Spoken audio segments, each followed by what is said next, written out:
welcome back to episode 2 of season 2 of It Takes Work. I'm Stacy, And I'm Jelani. and we are so glad to be with you today. Our episode for the month of March. What is it? What is it? Don't overthink it. My God, to thee. My God, to thee. All right. It's absolutely crazy how when we sat down and put together this episode guide for season 2, which had to have been, 2 months ago, right? We had no idea that the subject matters that we would discuss at the particular episode period would be relevant to things that we are actually going through or have gone through or are actually enduring.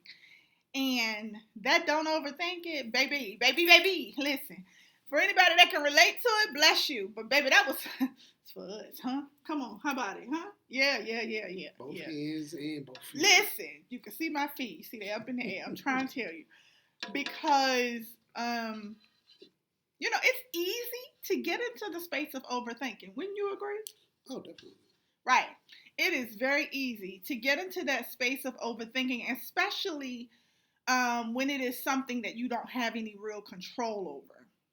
You can start coming up with ideas and assumptions and issues. You will drum up issues that haven't even happened yet because you are so far in your head.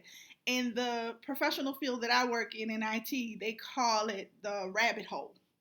And so I think this episode is really, when we're talking about it tonight, we really are going to be preaching to the choir that is ourselves, huh? Yeah. So I'll kick it off, Mr. Wilson, if you don't mind.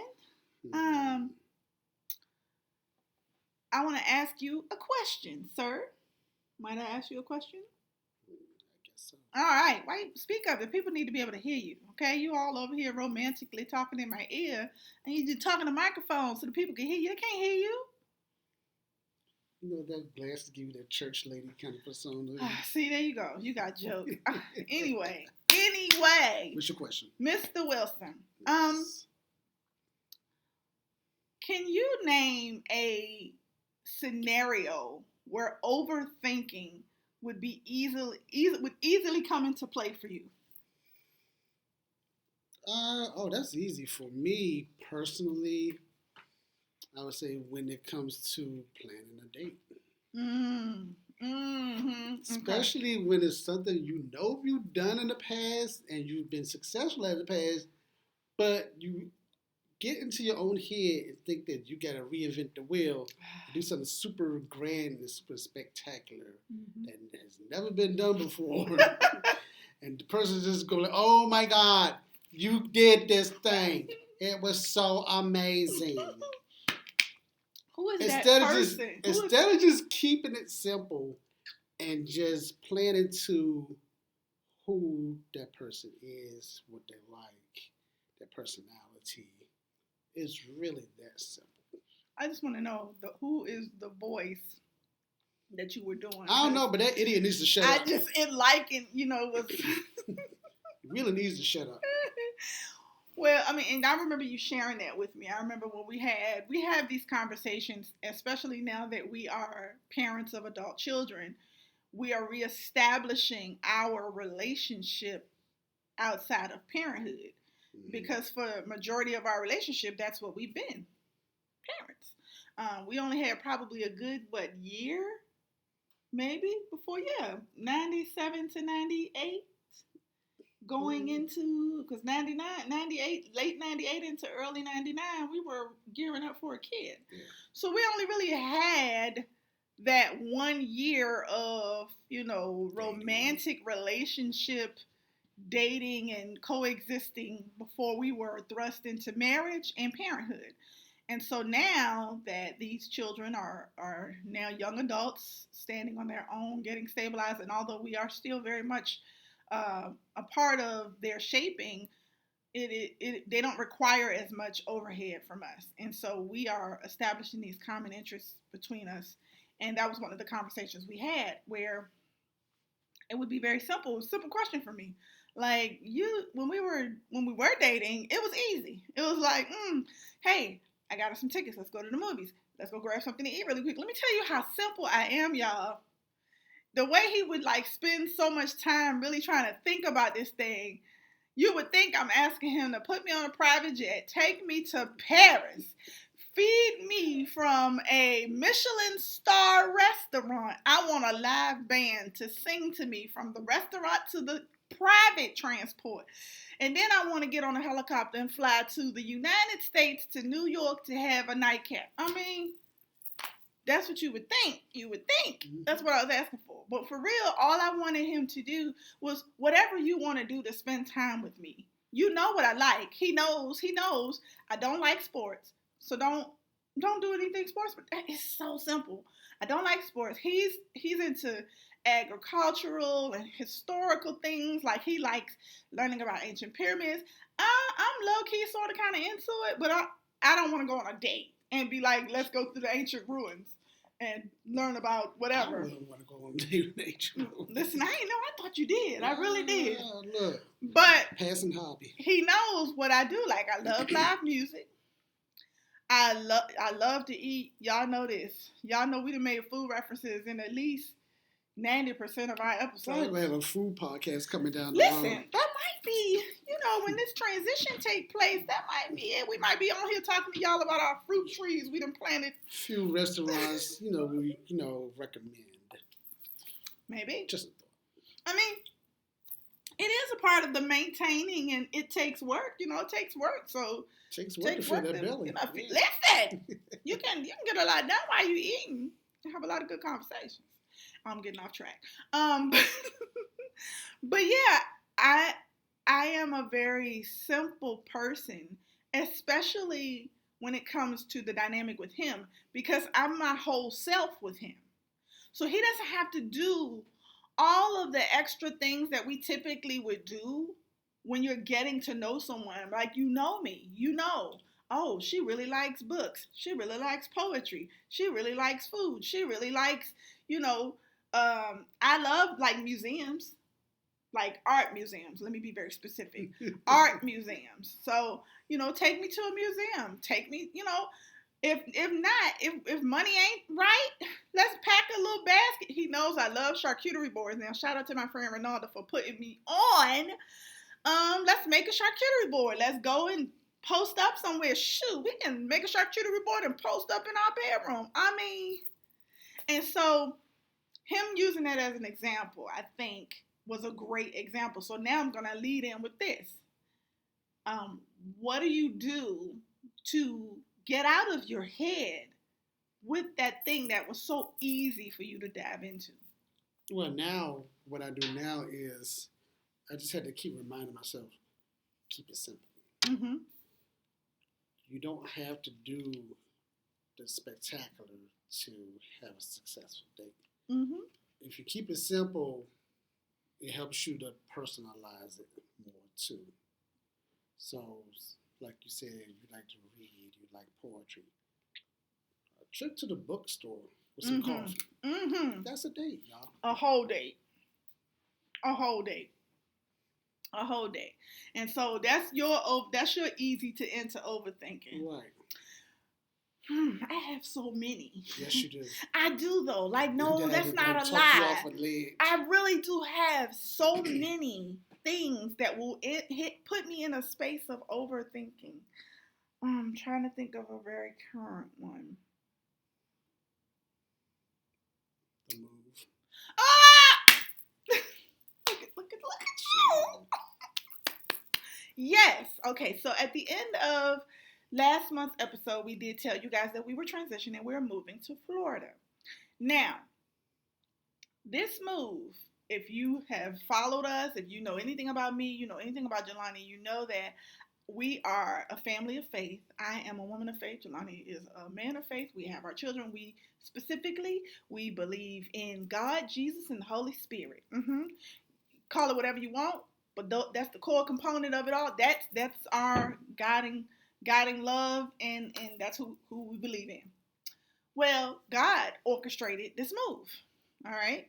Because if you know anything about us, you know we are good where we're at. Huh? Jelani and Terrell run a successful business here where we are. I have been in my career with the company that I literally moved here for, going on 9 years. I thrived in my career, my 9 to 5. We've made some good connections. We've met some great people. Our family has thrived. Our children educationally and all of those things. We pretty good here. No real reason to pack up your duffel bag and move. Mm-hmm. Well, God's like, behold, I will do a new thing. Shall you not know it? So we're moving. And God has been faithful about every detail of this move.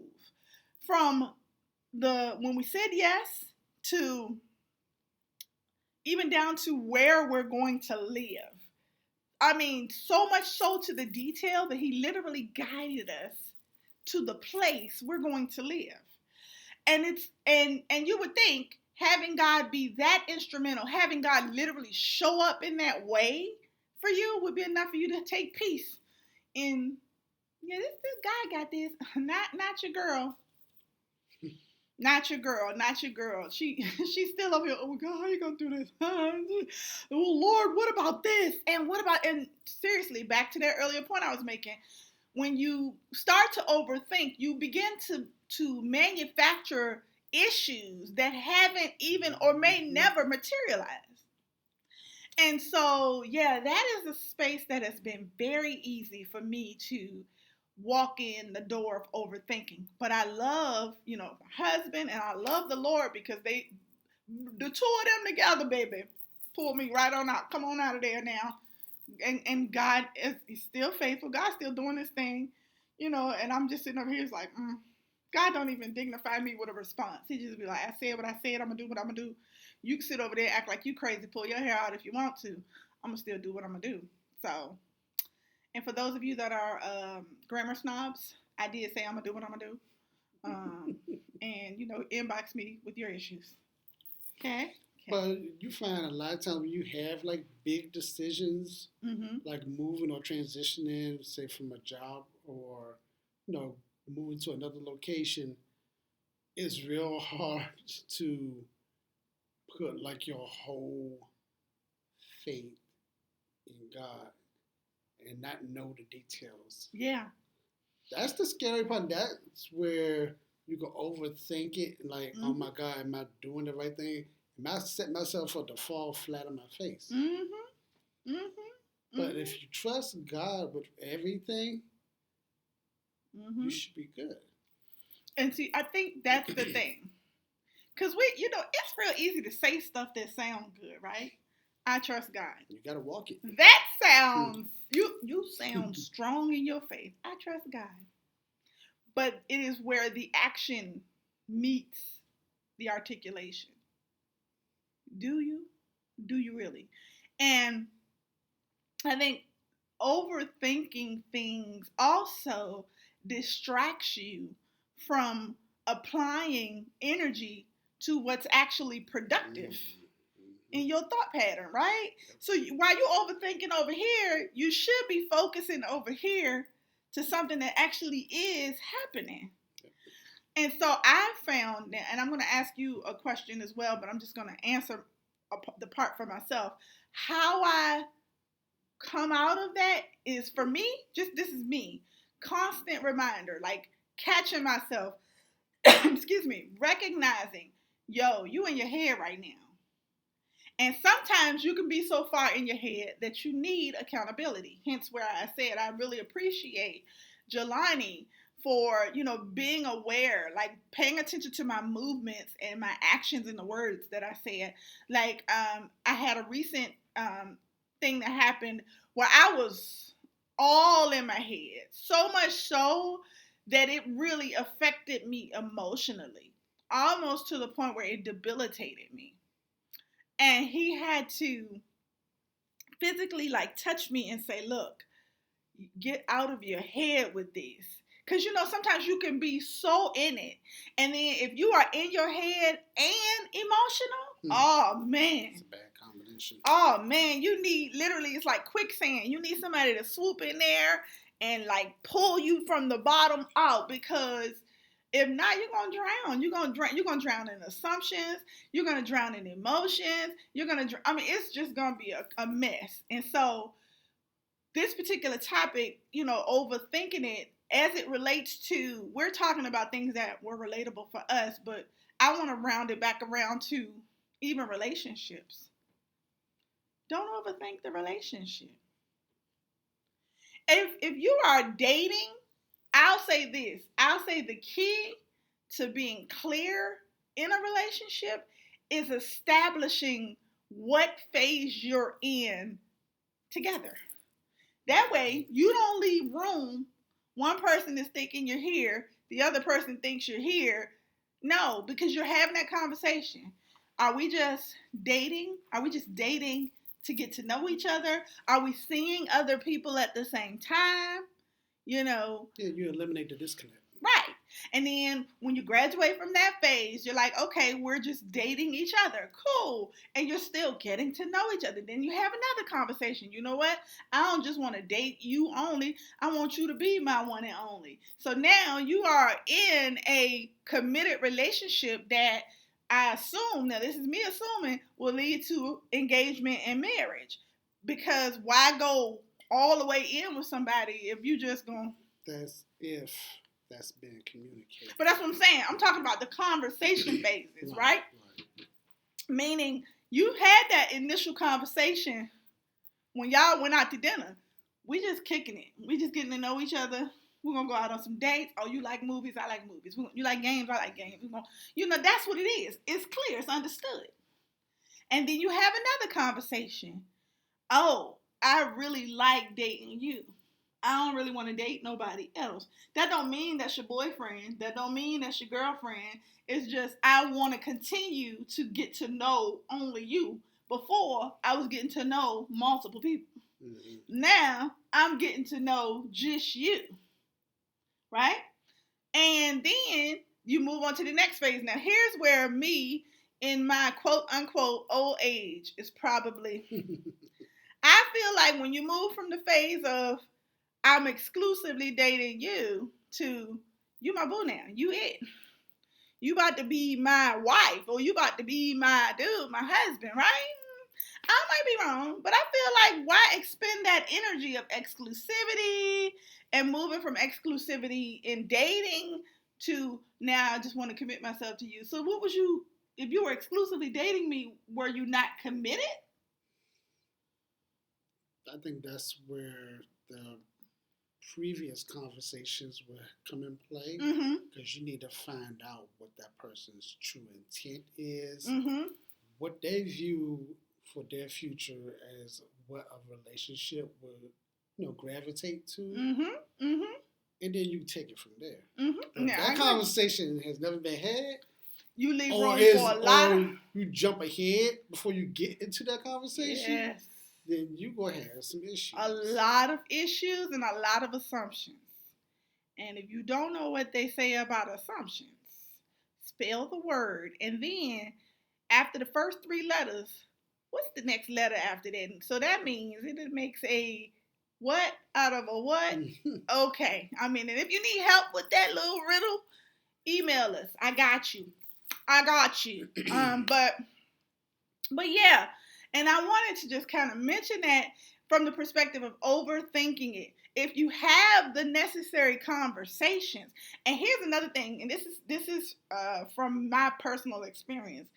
I had to learn how to stop being afraid to tell the truth for fear that what I was going to say was going to result in an outcome I didn't want. Because, I mean, that's the risk you take. I'd rather tell the truth about something. I don't like this. This is not what I want. This is not where I want to be. Or this is where I want to be. And then I get the truth from the person.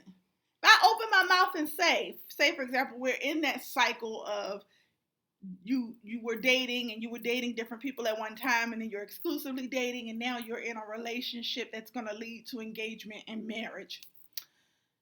And you are at the phase where you are entering into the conversation about exclusive dating, and you say, no, you are at the end of the exclusive dating phase, and you're getting ready to have this conversation with this person about what the next step is, and you go to this person and you say, okay, we have been exclusively dating now for 6 months, and I am ready to explore a committed relationship. Mm-hmm. If I am operating in a fearful space where I'm afraid to say that because I don't want them to come back and be like, no, I don't want it. But you want clarity, right? Otherwise, you're going to be twisting in the wind. Right. Or you're just going to go with the, right, twisting in the wind, go with the flow, and still be left with no answers. And then, and so I feel like that can lead to overthinking. So I think one of the key components is to avoid overthinking, communicate. Right? Because even in the examples that we talked about earlier, you overthinking the dates, me overthinking the things happening with us in our transition. If we wouldn't have talked about it, you'd have still been over there cycling the wheel about dates, and I never get to go on a date. I don't never get to go nowhere. It's coming. It's coming. God. And then me, I'm over here in the corner banging my head up against the wall, worrying about details of the move, So I think from this conversation, one of the key components to avoiding overthinking is tied to your conversation and communication, mm-hmm. and who you talk to, and that's important too. Who you talk to, because the truth is, this is just me. This is just me. But the truth is, if you're not careful, people will co-sign with your overthinking. They won't be like, I think you might be putting a little too much stock in that. I think you probably need to revisit that. I think you're doing too much. No, they can be like, girl, you right, girl. Oh my God. They get scared right along with you. Like if Jelani were talking to somebody about the challenges that he was having planning dates for me, and they know that he's known, they know the history we have and how long we've known each other and all of those things, but they are in an era themselves where they're accustomed to overthinking. They're going to make it worse for him. Yeah, bro, I feel you, bro. I wouldn't even know what to do either, bro. You never get no resolution to your problem. Right. So, number one, it's important to communicate to avoid overthinking. And number two, it's important who you communicate with. Have somebody who's not afraid to tell you that you are acting like a fool. You are not reading the room right. And to check yourself. Because you're tripping. Accountability. Yes. And let's see. Is there another subject matter you would like to address when it comes to overthinking? You know what? I do have one. I think I have suffered from overthinking when it comes to the dynamics of our relationship as we evolve into this new phase of parents of adult children. Because, this is strictly for me. If you can take something from it, by all means, please do. But we're getting older. Our bodies are changing. We've evolved intellectually, spiritually. We've grown. We're not the same people we were when we walked down the aisle so many years ago.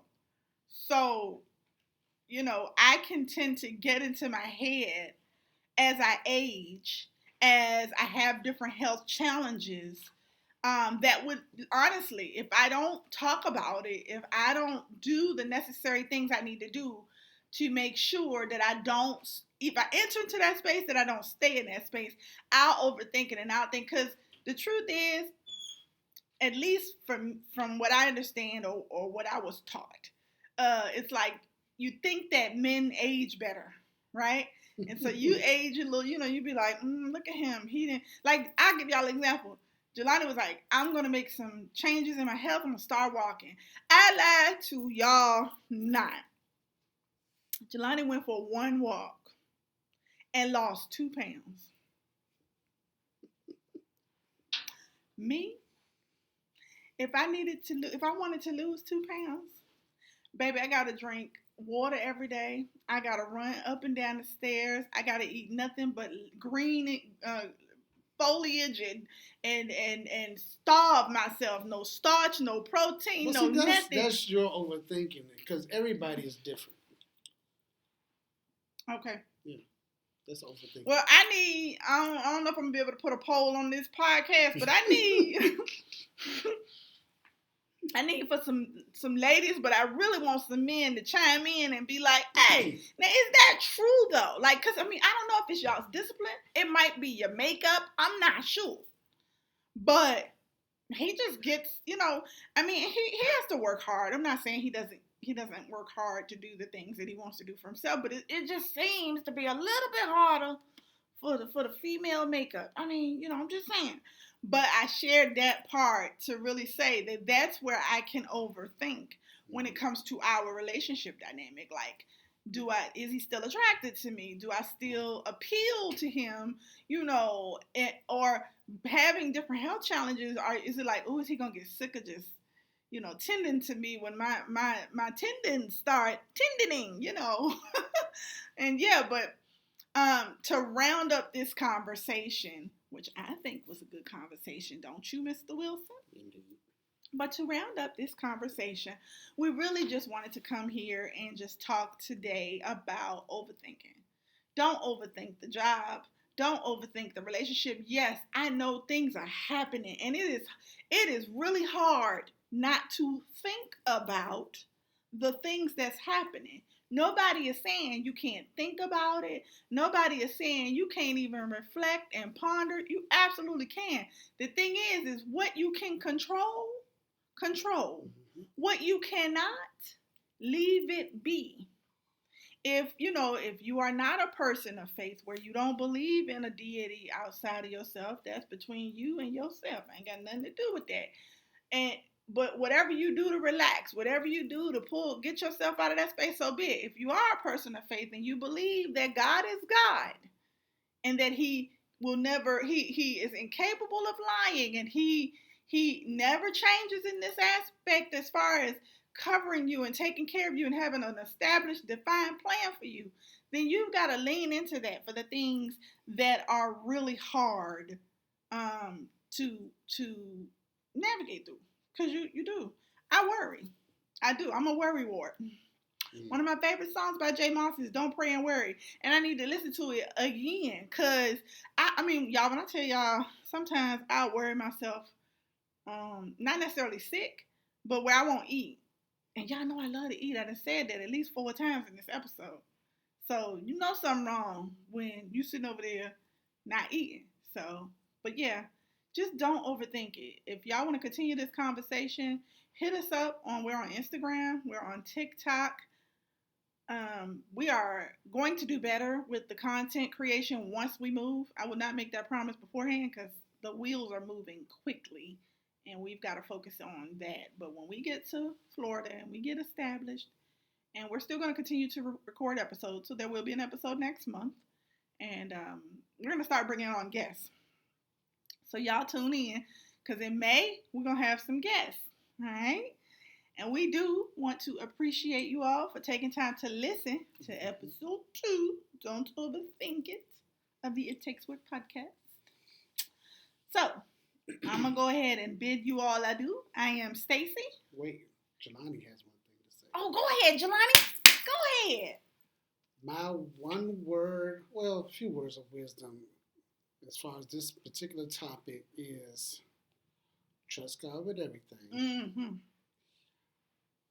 Love yourself unconditionally, flaws and all, and just try to do right by others. That will help you. That will help you have the less complicated scenarios running through your head. Well, listen, that's how you close an episode, huh? Yeah. Thank you. To get that off my chest. Thank you for your words of wisdom. I wouldn't be able to do this without you. That is very true. It is true, though. It's called It Takes Work, not It Takes Stacy. Huh? Okay. The spinoff. Not the spinoff. We're going to leave our shenanigans for the post live. So we appreciate y'all. Episode is loaded. We will see you guys in April. We will talk to y'all soon.